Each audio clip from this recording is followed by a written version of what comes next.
Okay, here we have a microwave pulse welder.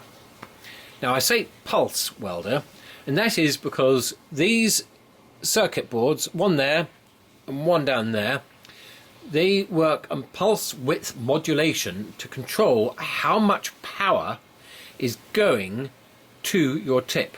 So you've got first of all the timer, which sets how long your weld is, and then you've got inside that, as it were, a micro timer which alternates the current, so it's on off, and that is how much actual power is going through to your spot welding tip.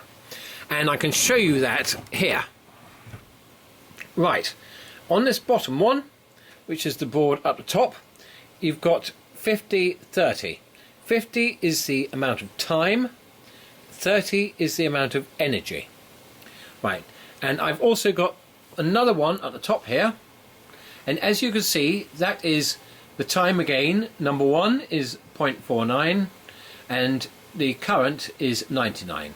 And then the second pulse happens with an interval of 52, right, for a length of 44 and a current of 61. So that basically is, it's got two things, and therefore I put pedal switch, has one input there and one input there, so I can choose between the two. Now also you'll notice I've got these lovely beautiful plugs, and they are you get them on Amazon. They're for welders and they cost about £5 or £6 for a pair, for the male and female together, so a really good buy. Now you can notice up here I have got a heatsink attached to this. Now these Chinese boards are made of the best possible components. No, only kidding, they're crap. Right, so basically this is it.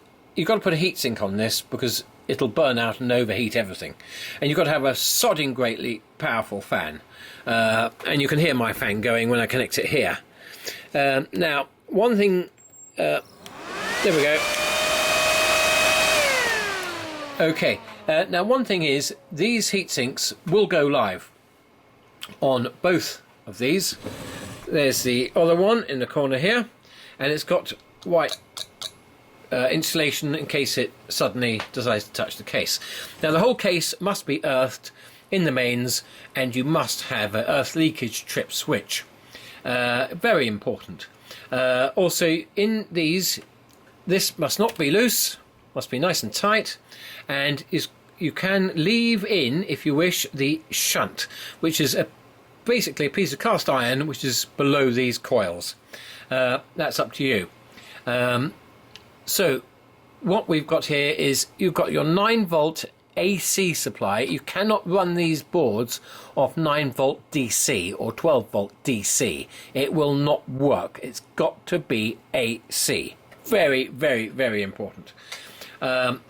So basically you've got to have all that, and you've got to have a really good solid on-off switch, and I would recommend one that switches live and neutral, so you're totally safe.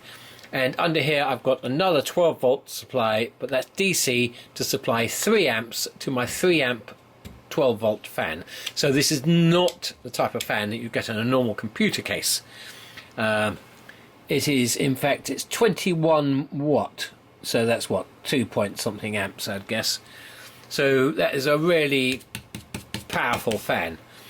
Okay, well, and the case goes on the outside of this, and it's all hunky-dory. Any questions, please feel free to comment in, oh yes, in the bottom. Go on there and tell me how everything else in here is wrong. So anyway, I hope you all keep safe during this COVID period. All the best. Please subscribe.